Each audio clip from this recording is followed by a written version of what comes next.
Galera, é o seguinte, vamos falar do Xbox Series S hoje? Não, você não leu errado. O que a gente vai fazer hoje é tentar salvar o Xbox Series S. Mais precisamente dizendo, a gente vai tentar salvar a sua experiência com o Xbox Series S com base na minha experiência. A gente sabe que o Xbox Series S vive envolvido em um cenário de reclamações. Tem gente que reclama dos preços dos jogos atualmente, isso acontece em qualquer plataforma. Tem gente que reclama dos gráficos do console de uma maneira geral. Tem gente que reclama de como ele se compara ao Xbox Series X, muitas das vezes de não conseguir atingir uma qualidade aceitável dentro dessa comparação. Então reclamação pro Xbox Series S é o que não falta. O que às vezes a gente deixa passar desapercebido é que fora da popularidade, ou seja, aqueles jogos que não estão na boca do povo, existem títulos que conseguem servir como solução ou como válvula de escape para cada um desses problemas que eu acabei de citar, e é isso que eu pretendo fazer aqui, porque muitos jogos ou foram esquecidos ou muita gente nem conhece e que consegue se desempenhar muito bem dentro do Xbox Series S, driblando cada um desses problemas que eu acabei de citar. Só que eu confesso para vocês que tem um cenário de problemas que eu acho muito curioso e é o cenário das comparações com o Xbox One X. Se você pegar um título como Far Cry 6 para jogar nas duas plataformas, você vai perceber que o impacto geral na imagem é muito mais favorecido pelo Xbox One X do que pelo Xbox Series S. E essa foi uma discussão que foi levantada logo quando o console chegou, porque um console novo não consegue se comparar a um console mais antigo. Isso porque jogos como Far Cry 6 tem uma resolução maior no Xbox One X do que no Xbox Series S. No Xbox Series S, ele passa a maior parte do tempo rodando em 1080p para poder atingir os 60 quadros por segundo, enquanto que no Xbox One X, mesmo que ele rode em 30 quadros por segundo, ele consegue permanecer a maior parte do tempo em 4K. O que a gente esquece muitas das vezes dentro dessas comparações é que o Xbox Series S tem uma proposta e o Xbox One X tem uma outra proposta. Em outras palavras, a proposta desses dois consoles é diferente, muitas das vezes entrar em comparações acaba ficando muito mais complicado por conta disso. Mas como a gente falou que a gente ia tratar dos problemas aqui, oferecendo uma possível resolução para eles, é isso que a gente vai fazer aqui agora. Porque quando a gente pega esse cenário e aplica em um jogo que foi desconhecido dentro de uma saga muito conhecida, a gente acaba encontrando uma solução. E é exatamente isso que acontece com Assassin's Creed Mirage, que eu não vejo quase mais ninguém falar sobre esse jogo, mesmo se tratando de uma franquia tão conhecida. E sim, eu sei que Assassin's Creed está extremamente saturado, assim como outras franquias da Ubisoft também estão, por se apropriarem de uma mesma base de jogatina para oferecer para o jogador, fazendo com que as experiências sejam bastante enxutas, mas também pouco diferenciadas entre as franquias. Mas isso não quer dizer que a gente pode deixar passar batido um jogo como Assassin's Creed Mirage, porque mesmo tendo um escopo tão reduzido e sendo um título muito mais conciso do que outros games recentes da saga, eu acho que é até justamente por isso que ele consegue se diferenciar. O Assassin's Creed Mirage funciona praticamente como uma carta de amor para aquele tipo de fã mais saudosista de franquias mais renomadas. E para poder fazer isso, ele se apropria bastante do que o Assassin's Creed 1 trouxe em nível de desenvolvimento de gameplay e pega elementos do Assassin's Creed 2 e até mesmo de Assassin's Creed que vieram posteriormente para poder refinar tudo isso. Basicamente, no Assassin's Creed 1 a gente precisava eliminar alvos ao longo da narrativa para poder fazer com que a gameplay andasse. E nesse meio todo, a gente, para poder chegar aos nossos alvos, fazíamos algumas missões de investigação e até de espionagem. Em Mirage, a gente faz basicamente a mesma coisa, só que numa expansão maior nesse sentido. As missões que a gente tem para poder fazer, para poder chegar nos nossos alvos, são missões mais variadas e até mais complexas do que no Assassin's Creed 1, por exemplo. Mas a ideia central é fazer com que o jogo funcione exatamente da mesma forma que o Assassin's Creed 1, para poder fazer com que a trama se desenvolva e a gameplay progrida. E por que esse é um jogo tão interessante quando a gente pensa na comparativa do Xbox One X e o Xbox Series S? Porque o Xbox One X de fato consegue trazer uma resolução maior aqui. A gente tem 1728 pixels de resolução contra 1620 do Xbox Series S. Só que aí vem a virada de chave, porque o Xbox Series S tem muitos pontos em favor dele. Obviamente a gente sabe que a contagem de pixel é maior, mas a base é muito parecida. A diferença ela é pequena, então é quase que imperceptível você perceber algum tipo de diferença na contagem de pixels entre esses dois consoles nesse jogo especificamente. A parte interessante dessa comparação é que o Xbox Series S consegue mostrar que é um console mais atual quando é disponibilizado para ele mais um modo de performance para o jogador poder escolher, o que faz com que o jogo rode em 60 quadros por segundo nele quando você seleciona esse modo. Então, além dele se aproximar mais da versão de Xbox Series X no ponto de qualidade de imagem, quando a gente pensa nos efeitos visuais e também na qualidade das texturas, ele também consegue se aproximar do Xbox Series X quando quando a gente pensa nos modos de performance do jogo. E o mais interessante disso tudo é pensar que ele não precisou reduzir a resolução para valores absurdos como diversos jogos têm feito hoje em dia, como um 720p, para poder alcançar os 60 quadros por segundo. E eu acho uma verdadeira pena que não tenham dado a devida notoriedade para esse jogo, porque perto do que os outros jogos estavam fazendo até o lançamento de Assassin's Creed Shadows, ele era o que trazia a gameplay mais diferente e também mais próxima do que o primeiro Assassin's Creed ou os primeiros Assassin's Creed faziam, que pra mim são os melhores, diga-se de passagem. Mas, por falar em títulos esquecidos, essa história consegue ficar ainda mais intensa. Eu quero saber de verdade por que Dead Space Remake vendeu tão pouco perto de tudo que ele conseguiu fazer. Beleza, se a gente olhar os dados de 2024, o que quer dizer que a gente vai olhar um ano após o lançamento do jogo, ele não foi um completo fracasso. Ele teve cerca de 2 milhões de unidades comercializadas, e isso não é uma quantidade ruim. Só que foi pouco perto do que a EA Games estava projetando em cima das métricas. E eu percebi que de fato foi pouco, porque parece que ninguém mais está falando de Dead Space Remake, e eu conheço pouquíssima gente que jogou o jogo. O Dead Space Remake é um caso interessante da gente mencionar aqui, não apenas pelos gráficos e o comportamento dele no Xbox Series S, pontos esses que a gente vai mencionar já já, mas também pela acessibilidade que ele consegue oferecer em dias como os que a gente vive atualmente. Ah, Pedro, mas o que você está querendo dizer com isso? O que eu tô querendo dizer é que hoje em dia a gente tem que usar todas as nossas ferramentas a nosso favor para poder continuar jogando videogame. E eu vou chegar lá. Se tratando do comportamento do jogo dentro do Xbox Series S, o ponto alto já começa quando a gente pensa na resolução dele, o que é um tanto atípico se a gente pensar que o Xbox Series S não tem a pretensão de grandes resoluções em jogos. O jogo usa o FSR2 como técnica de reconstrução, ou seja, nativamente ele roda numa resolução base menor e atinge um pico de resolução maior. Quando uma técnica de reconstrução é usada hoje em dia, muitas das vezes as desenvolvedoras fazem com que a técnica em si pegue uma resolução base muito menor do que a resolução pretendida. Só que o Dead Space Remake usa tudo isso em favor dele, porque ele entende a limitação do Xbox Series S, então ele roda em 30 quadros por segundo, mas ele tem uma competência muito grande em trazer uma resolução de qualidade mesmo usando uma técnica de reconstrução, e por isso ele atinge o valor final de 1440p, mas a resolução nativa fica em torno de 900p como base, facilitando a vida da técnica de reconstrução para poder trazer uma boa qualidade de imagem. E isso aqui para esse jogo é importante, porque esse é um dos títulos mais impressionantes que a gente pode encontrar graficamente na atual geração de consoles, e o Xbox Series S não é nada tímido quando a gente pensa em recursos gráficos.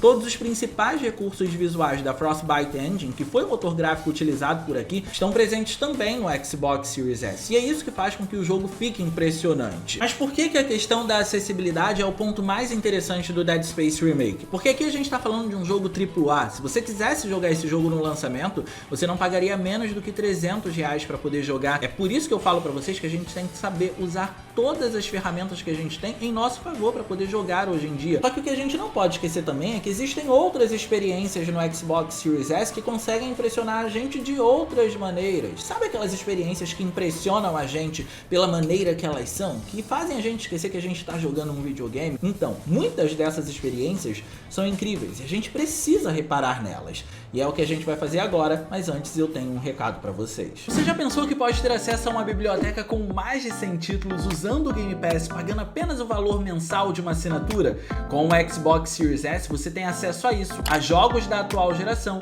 diversos descontos na Xbox Live e muito mais. E para conseguir o seu, presta atenção no que a Forte Games está fazendo. Na Forte Games você encontra diversos modelos de Xbox Series S e todos eles com um preço menor que o sugerido pela própria Microsoft para facilitar a sua vida. A loja também tem o Xbox Series X pensando naquelas pessoas que procuram por um console que tem mais capacidade visual, e ela traz isso com facilidades que você não encontra em qualquer lugar. Na Forte Games você tem desconto no pagamento à vista, parcelamento em até 9 vezes sem juros, podendo pagar inclusive com mais de um cartão, e o frete mais rápido do país totalmente de graça. E para você não se preocupar, ela tem sistemas de segurança para proteger o seu dinheiro e a sua compra, além de ter atendimento humanizado no WhatsApp para te informar a todo momento sobre o seu pedido e você ficar tranquilo com tudo. Então não perde tempo, vai para Forte Games garantir o seu console com as melhores condições. Link no comentário fixado e na descrição. Quando você tem dois consoles como o Xbox Series S e o Xbox Series X, naturalmente o mais fraco acaba ficando esquecido, porque não justifica você deixar de usar o seu Xbox Series X, que é mais forte, para poder usar o seu Xbox Series S, que é mais fraco e vai te entregar uma experiência que é reduzida quando a gente compara com o mais forte. Então eu lembro que eu tava numa fase procurando por algo para poder jogar no Xbox Series S sem que eu sentisse tanta diferença quando a gente compara com o que o Xbox Series X consegue entregar. E foi aí que eu conheci Banishers Ghost of the New Eden. Em Banishers, como o próprio nome já sugere, a gente controla uma dupla de banidores de espíritos que passam por diversos mapas, banindo esses espíritos, fazendo com que eles ascendam para o outro plano.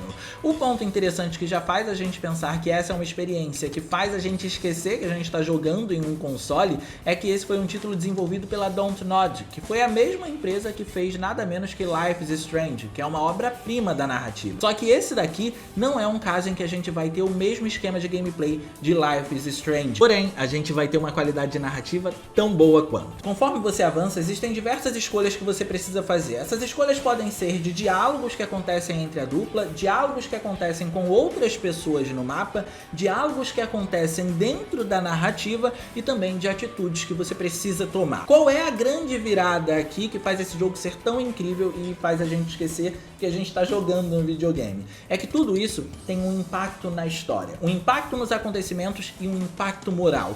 E sabe o que acontece quando a gente tem um impacto moral em um jogo que é bem feito? A gente se sente atingido. Banishers te faz questionar a sua moral, te colocando no papel dos personagens para tomar algumas decisões que, num senso comum, muitas das vezes seriam decisões plausíveis, perfeitamente compreensíveis. Ele tem essa capacidade. E por que isso é tão incrível? Porque esse daqui é um jogo que não é focado apenas em narrativa.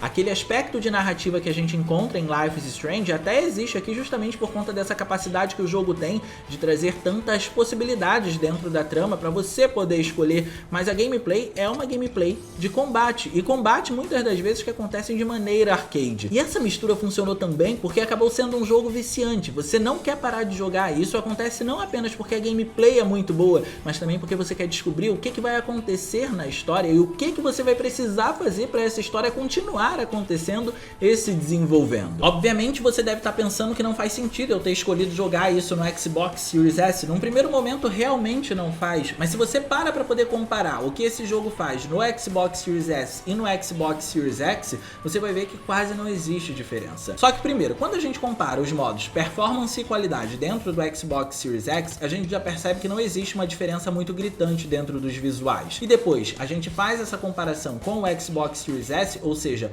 pega o que o Xbox Series X fez, mesmo no modo mais forte dele, e compara com o que o Xbox Series S traz, a gente vai ver que o cenário é o mesmo. Não existe diferença que faça a gente ficar procurando por detalhes que tenha mais ou a menos em uma ou em outra versão. Você não vai sentir que a sua experiência está sendo reduzida de alguma maneira. E obviamente isso acontece porque o jogo não é tão ambicioso dentro dos gráficos. E esse é o tipo de jogo que faz a gente lembrar que gráfico não é a única coisa importante dentro de um jogo. Ele traz gráficos satisfatórios, mas a experiência é incrível. E sabe uma outra experiência que também segue esse mesmo molde? A experiência com Amnesia The Bunker. E eu não sei porque as pessoas simplesmente esqueceram que esse jogo existe. Então até por isso já deixa eu apresentar o cenário para vocês. Esse daqui é um jogo que roda em 1080p com 60 quadros por segundo no Xbox Series S. Isso quer dizer que ele não tem foco nos gráficos de fato, mas ele está dentro dos padrões que a gente espera do Xbox Series S. Lembrando que ele não é um console que se foca no 4K, mas se foca em altas performances, pelo menos dentro da promessa da Microsoft. Então a gente tem aqui um jogo que se adequa a isso. Outra coisa que é muito importante ser mencionada é que esse foi um jogo disponibilizado também para a 8ª geração de consoles, e isso pode até parecer um problema do ponto de vista gráfico, porque para poder se apresentar em um console como o Xbox One, naturalmente a gente pensa que um jogo precisa ser reduzido graficamente. E, obviamente, a geração seguinte vai ser atrapalhada por isso. Mas, além dos gráficos serem consistentes, eu diria que são o suficiente para o jogo poder funcionar. Ele não depende em absolutamente nada de gráficos ultra realistas e detalhados. Aqui a proposta é outra. Amnesia é um nome que todo mundo já conhece, mas por algum motivo esse game da saga acabou caindo no esquecimento. Quando o Survival Horror estava passando por uma época de decadência, foram jogos como Amnesia, e diria que Amnesia foi um dos principais, se não o principal, que sustentaram ou que sustentou o que o gênero estava precisando para poder se manter. O que o Debunker faz então é basicamente a mesma coisa que o título original fez para poder se apresentar e ganhar uma certa relevância dentro do mercado. Ele não é um título que tem um foco, uma grande ênfase nos combates, e ele não é um título em que você vai enfrentar muitos inimigos por conta disso. Ele é um título que envolve exploração e principalmente fuga ou até mesmo evitar o inimigo que está te perseguindo dentro do local, que basicamente, como o próprio nome também já sugere, é um bunker. Você vai ficar dentro de um bunker e vai precisar explorar o local sem ser pego pelo inimigo. O que ele traz de diferente do título original e que eu diria que faz até com que ele seja um título ainda mais interessante é que ele consegue te passar a falsa sensação de que você consegue se defender e se proteger do inimigo. Você tem uma arma no seu inventário, você consegue usar essa arma, mas a eficácia dessa arma ela tem muito mais relação com como você vai atravessar o cenário do que como você vai enfrentar o inimigo em si. Essa arma quase não surte efeito no inimigo e você pode usá-la muito mais para poder atravessar partes dos cenários que vão estar bloqueadas de uma forma geral. Outra coisa muito interessante é que ele consegue trazer alguns elementos clássicos de jogos de survival horror que ficaram popularizados, como o caso do baú do Resident Evil. Isso também está presente aqui, ou até mesmo o caso do inventário limitado. Você tem alguns espaços, alguns slots que você consegue acoplar seus itens, e se todos esses slots forem ocupados, você não consegue carregar mais nada, e aí você precisa ir até o baú para poder colocar esses itens lá e liberar mais espaço no seu inventário. Mas qual é a diferença desse daqui para um jogo como Resident Evil? O baú no Resident Evil é infinito, em Amnesia não é. Aqui, assim como no inventário, você também tem uma quantidade limitada de slots para poder guardar seus itens no baú, e isso deixa a experiência muito mais assustadora. O meu conselho para quem for jogar esse jogo é que jogue com fones de ouvido, porque a experiência imersiva desse jogo com fones de ouvido é completamente diferente de muito do que a gente encontra hoje em dia.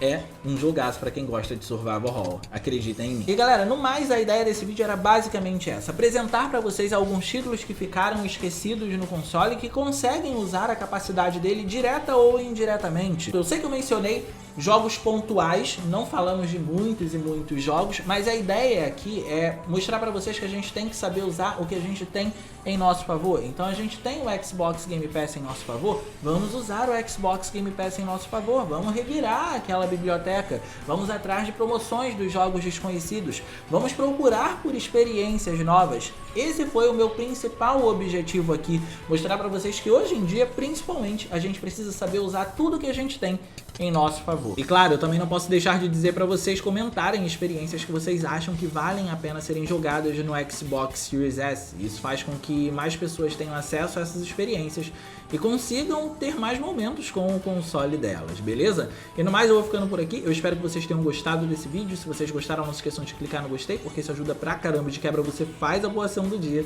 e se inscreve no canal ativando o sininho das notificações para não perder os vídeos que a gente posta por aqui, beleza? Era isso, um grande abraço e a gente vai se ver na próxima.